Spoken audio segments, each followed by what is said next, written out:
Kantara chapter 1 படம் எப்படி இருக்கு? ஊரே பாசிட்டிவ் ரிவ்யூஸா குடுத்துட்டு இருக்கே.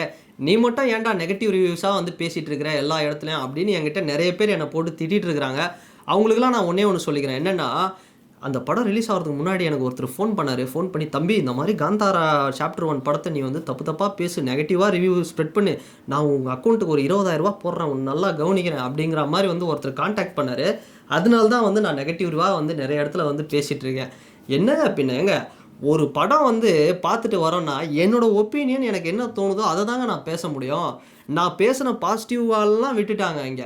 நான் பேசின நெகட்டிவ் ஒரு 4 விஷயத்த மட்டும் எடுத்துக்கிட்டு, "நீ ஒருத்தன் தான்டா இதுக்கு வந்து நீ நெகட்டிவ் ரிவ்யூஸ் குடுத்துருக்க" அப்படின்னு போட்டு என்ன வந்து போட்டு பொளந்துட்டு இருந்தீங்கன்னா, என்னங்க நியாயம்? அ இந்திய சினிமாவின் மிகச்சிறந்த நடிகர் கமல்ஹாசன். அவர் படம் வந்து நல்லா இல்ல அப்படின்னா, தக் லைஃபோ, இந்தியன் 2வோ, விஸ்வரூபம் 2வோ ஏதோ ஒண்ணு நல்லா இல்லன்னா, அந்த இடத்துல தியேட்டர்லயே பார்த்தோம் அப்படின்னா, அது நல்லா இல்ல அப்படின்னு எல்லா தரப்பான மக்களும் அந்த இடத்துல சொல்லிட்டு போயிட்டே இருக்கிறாங்க. அங்க எந்த இஷ்யூவும் வரதில்ல. ஆனா இதுவே வேற எந்த நடிகரா இருந்தாலும், சின்ன நடிகரா இருக்கட்டும், பெரிய நடிகரா இருக்கட்டும், இல்ல நேத்து தான் நடிகை வந்து இன்னைக்கு போஸ்டர் ஒட்டி, "நான் மிகப்பெரிய நடிகன். எனக்கு அகில இந்திய லெவல்ல ரசிகர் இருக்கு" அப்படின்னு சொல்றவங்க கூட, அவங்களுக்குன்னு ஒரு ரசிகர் கூட்டம் ஃபார்ம் பண்ணிக்கிட்டு, "அது எப்படி நீ படம் நல்லா இல்ல?" ஏன்பா படத்துல நல்லா இல்லன்னா, சில விஷயங்கள் நல்லா இல்லன்னு தான்ப்பா சொல்ல முடியும். அதுக்குன்னு வேணும்னே நல்லா இருக்கு, சூப்பரா இருக்கு, செம்மையா இருக்கு அப்படின்னு சொல்லிட்டு போறதுல, அது எங்க ஒரு ஹானஸ்ட் ரிவ்யூ? அப்படி ஒரு ரிவ்யூ பண்ணா வந்து அது நல்லாவாங்க இருக்கும்? சரிங்க. சரிடா, நீ காந்தாரா சாப்டர் 1 நல்லா இல்லன்னு சொல்றியே, வேலிடா ஒரு 2 பாயிண்ட் சொல்றா. அப்ப நாங்க ஒத்துக்கிறோம்டா நீ சொல்றது. வேலிடா ஒரு 2 பாயிண்ட் தானே? நான் சொல்றேங்க. என்னன்னா, நீங்க நல்லா பாருங்க. காந்தாரா முன்னாடி வந்த அந்த காந்தாராக்கும், இந்த சாப்டர் 1க்கும் என்ன வித்தியாசம் அப்படிங்கிறத, இந்த சாப்டர் 1 அப்படிங்கிறத பிரம்மாண்டமா பண்ணியிருக்கிறாங்க. அந்த படம் அப்படிங்கிறது வெறும் ஒரு 20 கோடி பட்ஜெட்ல பண்ணாங்க. 450 கோடி வசூல் பண்ணுச்சு. அது இந்தியன் சினிமால ஒரு ரெவல்யூஷன் பண்ணுச்சு. சரிங்களா? பட் இந்த சாப்டர் 1 காந்தாரா ஒரு மிகப்பெரிய பொருட்செலவுல பண்ணியிருக்கிறாங்க. ஒரு 125 கோடியில வந்து இந்த படத்த எடுத்திருக்காங்க. எடுத்தது ஒரு பெரிய பிரம்மாண்டம். ஒரு பாகுபலி, ஒரு ட்ரிபிள் ஆர், ஒரு பொன்னியின் செல்வன் மாரி ஒரு பிரம்மாண்டத்த காமிச்சிருக்கிறாங்க. நான் இல்லன்னு சொல்லல. ஆனா அந்த சாப்டர் 1ல ஒரு கேரக்டர்ஸ் மொத்தமே ஒரு 5, 6 கேரக்டர்ஸ் இருக்கும். இதுல இருக்குது எக்கச்சக்கமான கேரக்டர்ஸ். ஆனா ஏதாவது ஒரு கேரக்டர் எனக்கு நின்னுச்சா? ரிஷப் ஷெட்டியோட கேரக்டர் தவிர்த்து. Rukmini character okay. ஆனா அது கூட பார்த்தோம் அப்படின்னா, நந்தினி அதாவது பொன்னியின் செல்வன் படத்துல ஆல்ரெடி ஐஸ்வர்யா ராய் பண்ண கேரக்டர் தான். ஜெயராம் சார் கேரக்டர் இது எல்லாமே வந்து பெருசா நிக்கல. ஆனா ரிஷப் ஷெட்டி அவரோட ஆக்டிங் நம்ம பார்ட் 1ல நம்ம அது அந்த காந்தாரால என்ன பார்த்தோமோ அது இருந்தது. ஆனா நீங்க பழைய காந்தாரா எடுத்து பாருங்களேன். ஒரே ஒரு கேரக்டர் மட்டும் நம்ம சொல்ல முடியாதுங்க. ரிஷப் ஷெட்டியோட தம்பியா வரக்கூடியவரு. அதுக்கப்புறம் அந்த லோக்கல் பொலிட்டீஷியனு கிஷோர், குறிப்பா கிஷோர் என்ற ஆக்டரு, அவரோட கேரக்டர் மட்டும் பாருங்க. எப்படி இருந்துச்சு அப்படின்னா, அந்த படம் ஃபுல்லா ஒரு ஃபாரஸ்ட் ஆஃபீஸரா வந்து ரிஷப் ஷெட்டிய வந்து தொல்ல பண்ணிட்டே இருப்பாரு. டார்ச்சர் பண்ணிட்டே இருப்பாரு. ஆனா கிளைமாக்ஸ்ல வரும்பொழுது, அந்த மக்களுக்காக ஒண்ணு சேரும்பொழுது, கிஷோர் ஒரு வார்த்தை சொல்லுவாரு. "உன்னுடைய நோக்கமும், என்னுடைய நோக்கமும் வந்து ஒண்ணு தான். மக்களுக்காக நிக்கிறது." அப்படின்னு ரிஷப் ஷெட்டி கூட நிப்பாரு. அத பார்க்கறதுக்கே அவ்ளோ அழகா இருக்கும் அந்த கன்டென்ட். அந்த லோக்கல் பொலிட்டீஷியன எதிர்த்து வந்து சண்டை போடுவாங்க. அவ்ளோ சூப்பரா இருக்கும். அது மாதிரி ஏதாவது ஒரு ஸ்ட்ராங்கான ஒரு கேரக்டர் இதுல இருக்கா? சொல்லுங்க. கிடையாது. சரியா? அதுதான் உண்மை. ஓகேவா? இத வந்து நான் சொன்னா, இல்ல, இல்ல. அத விட இது நல்லா தான் இருக்கு. இது சூப்பரா தான் இருக்கு. நீ அதையும் இதையும் ஏன் கம்பேர் பண்ற? ஏன்பா அதையும் இதையும் தான்பா கம்பேர் பண்ண முடியும். நான் இதையும் பாகுபலியுமா கம்பேர் பண்ண முடியும். பாகுபலி 1, பாகுபலி 2வ தான் கம்பேர் பண்ணுவேன். விஸ்வரூபம் 1, விஸ்வரூபம் 2வ தான் கம்பேர் பண்ணுவேன். விஸ்வரூபம் 2, விஸ்வரூபம் 1 மாதிரி இல்ல அப்படின்னு தான் நான் சொல்ல முடியும். ஸோ அது மாதிரி நெறைய படங்கள் வந்து இருக்கு. இந்த மாதிரி பார்ட் 1, பார்ட் 2ன்னு. அதனால இதையோட நீ ஏன் அத கம்பேர் பண்ற? நீ ஏன் எக்ஸ்பெக்ட் பண்ண போற? அப்போ காந்தாரா அப்படிங்கிறது ஒரு ஒரு ஒரு ஆர்ட். ஒரு சூப்பரான படம். இது வந்து காந்தாரா சாப்டர் 1 அப்படிங்கிறது ஒரு பக்கா கமர்ஷியலா வந்திருக்கு. அப்ப நான் வந்து அந்த ஆர்ட் வந்து அது வந்து அடி வாங்குற அளவுக்கு இது வந்து வந்திருக்கு அப்படின்னா, நான் வந்து அத விமர்சனம் தான் வந்து பண்ண முடியும். சும்மா வந்து ஏதோ ஒரு யுனிவர்ஸ் நம்ம எடுத்து போட்டோம் அப்படிங்கிற மாரி, சும்மா கத்திக்கிட்டு நம்மளும் வந்து அப்படியே வந்து சொல்லிட்டு, வேற லெவல் சூப்பர் அப்படின்லாம் வந்து நம்ம சொல்லிட்டு போ முடியாதுங்க. நல்ல ஒரு உழைப்ப போட்டிருக்காரு ரிஷப் ஷெட்டி. சூப்பர் நான் இல்லன்னு சொல்லல. கடுமையா உழைச்சிருக்கிறாங்க. இந்த படத்துல இருக்கக்கூடிய டெக்னிக்கல் டீமுக்கே வந்து பார்த்தோம்னா, நம்ம வந்து சப்போர்ட் பண்ணலாம். அவ்வளோ ஒரு உழைப்பு. இன்னும் இந்த படம் 3Dலலாம் வந்திருந்தா இன்னும் பெரிய வசூல் பண்ணியிருக்கும். அவ்வளோ உழைச்சிருக்காங்க. நான் இல்லன்னே சொல்லல. பட் அந்த கன்டென்ட் இப்போ ஒரு கேரக்டர் ஒருத்தர் வராரு. மங்குனி அமைச்சர் அந்த புலிகேசில வர வடிவேலு மாதிரி ஒரு சோம்பேறி மன்னர் ஒருத்தர் வராரு. அவரெல்லாம் போட்டதுக்கு சுதீப் மாதிரியோ, உபேந்திரா மாரியோ ஏதாவது ஒரு கேரக்டர் ஸ்ட்ராங்கா வச்சிருக்கலாம். அதெல்லாம் எதுவுமே இல்ல. பட் ஒரு கதையா எங்கெங்கேயோ போகுது. ஆனா நீங்க பாருங்க, கிளைமேக்ஸ் ஒரு 15 நிமிஷம் பாகுபலி படம். பாகுபலி படத்துல எப்படி வந்து அடிப்பாங்க. ராணா பல்வால் தேவனை வந்து எப்படி பாகுபலி போயிட்டு கோட்டைக்குள்ளே அடிப்பார், அது மாதிரி சில காட்சிகள். கடைசியில் காஞ்சனா பேய்க்கும் சண்டை, அதை ஊரே வேடிக்கை பார்க்குது. சங்கர் உடம்புல வந்து ஒரு சங்கர்னு ஒருத்தனோட ஆத்மாவை எடுத்து வந்து இன்னொருத்தன் பேய்ங்க உடம்புல ஏற்றி விட்டு லாரன்ஸ் உடம்புல வந்து இது பண்ணி விட்டு அந்த மாதிரி வந்து ஒரு மாதிரி வந்து காஞ்சனா மாதிரி போயிட்டுருக்கு லாஸ்ட்டில். பட் இது இல்லைன்றீங்களா? சில இடத்துலலாம் ஓப்பனிங்கில் பார்த்தா புலி மாதிரியோ புலிகேசி மாதிரியோ அப்படியே வந்து போயிட்டுருக்கு. சில இடங்களில் வந்து அவர் கொஞ்சம் ட்ரிபிளார் மாதிரி ஆல்ரெடி நம்ம பார்த்த படங்கள், பட் கொடுத்த பிரம்மாண்டத்துக்கு காசுக்கு ஒர்த்து.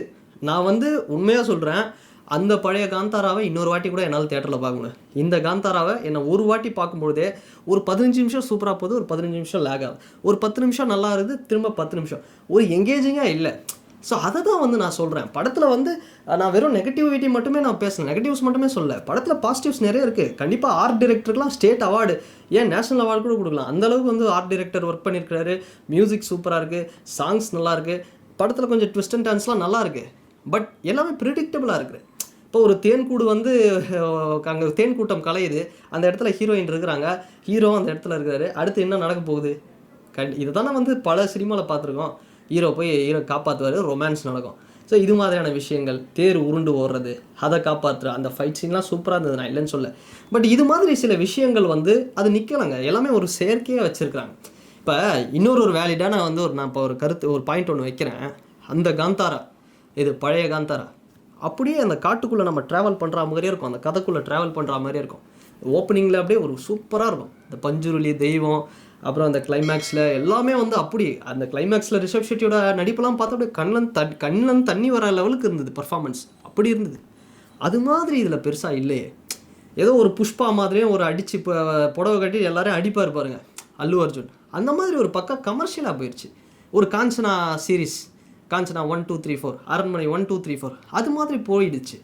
அதையே நம்ம வந்து ஒத்துக்க மாட்டோம். அப்போ ஒரு படம் வந்து அதில் இருக்கக்கூடிய நெகட்டிவ்ஸை சொல்லாமல் அப்படியே வந்து போயிடணுமா தேட்டர்லேருந்து? இது வந்து என்னங்க இது? சரிங்க, நான் இன்னொரு விஷயத்த சொல்கிறேன்.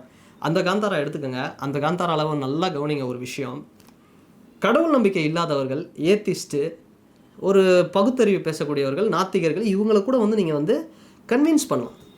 கடவுள் வந்து எப்படி ஃபார்ம் ஆச்சு? ஒரு ஒரு சாதாரண ஒரு கிராமத்தில், அந்த ஒரு மலைவாழ் மக்களில் ரிலீஜன், அங்கே ஒரு இது கடவுள் எப்படி ஃபார்ம் ஆகுது, அந்த கிராம தெய்வத்தை எப்படி நம்புகிறாங்க, அந்த தெய்வத்தின் மூலமா அந்த இயற்கை வந்து எப்படி பாதுகாக்கப்படுது. இவ்வளோ அழகான ஒரு படம். இதை பார்க்கும்பொழுது கடைசியில் ஏதோ ஒரு பவர் இருக்குல்ல, ஒரு ஏத்திஸ்டே வந்து கூட நம்ம வந்து அந்த படம் வந்து ஒரு நல்ல ஒரு மெச்சூர்டாக ரசிக்க வைக்கும். பட் இந்த படம் பார்த்தோம்னா எல்லாமே செயற்கையாக இருக்குது. ஏதோ ஒரு இந்த லாரன்ஸு அரண்மனை அந்த லெவலில் தான் வந்து பண்ணி வச்சுருக்கிறாங்க.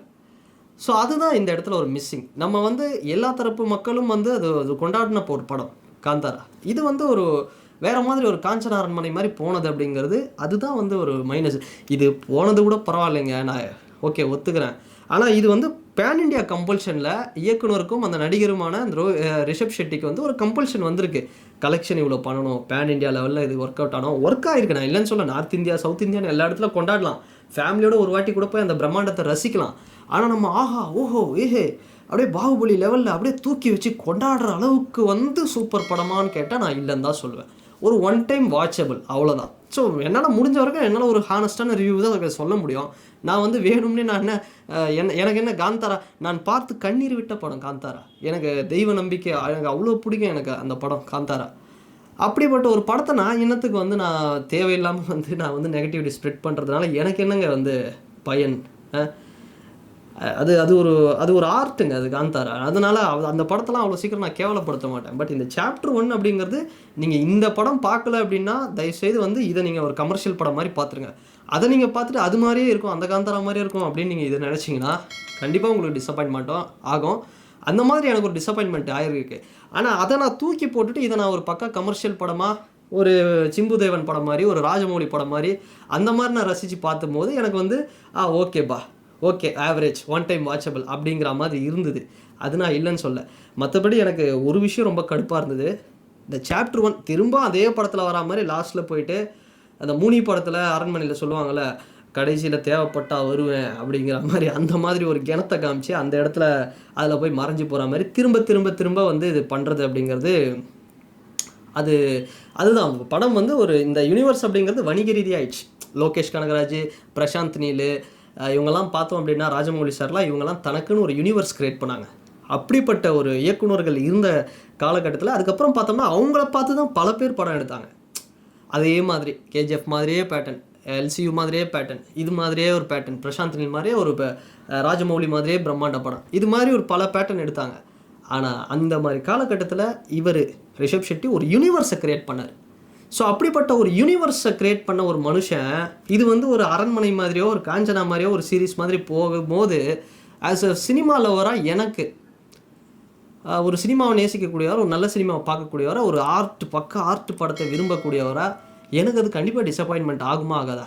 அப்போ அப்படி இருக்கும்போது நான் எப்படிங்க வந்து பாசிட்டிவ்ஸை வந்து இருக்கிற பாசிட்டிவ்ஸ் எல்லாம் பேசிட்டு வெறும் அதை மட்டுமே பேசிட்டு நான் நெகட்டிவ்ஸை சொல்லாதேன்னா எப்படி?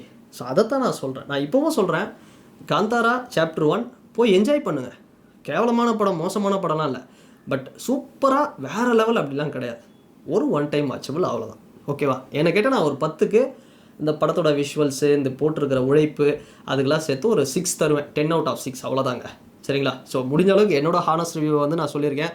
ஸோ உங்கள் மனது ஏதாவது புண்பட்டிருந்தால் தயவுசெய்து மன்னிச்சிக்கங்க. அண்டு இந்த வீடியோ பற்றினா உங்களுடைய கருத்துக்கள் என்ன அப்படிங்கிறது இந்த கமெண்ட் செக்ஷனில் மறக்காமல் பதிவிடுங்க. அண்ட் வேறு ஒரு வீடியோவில் வேறு ஒரு கான்டென்ட்டில் நான் உங்களை பார்க்குறேன். பாய்.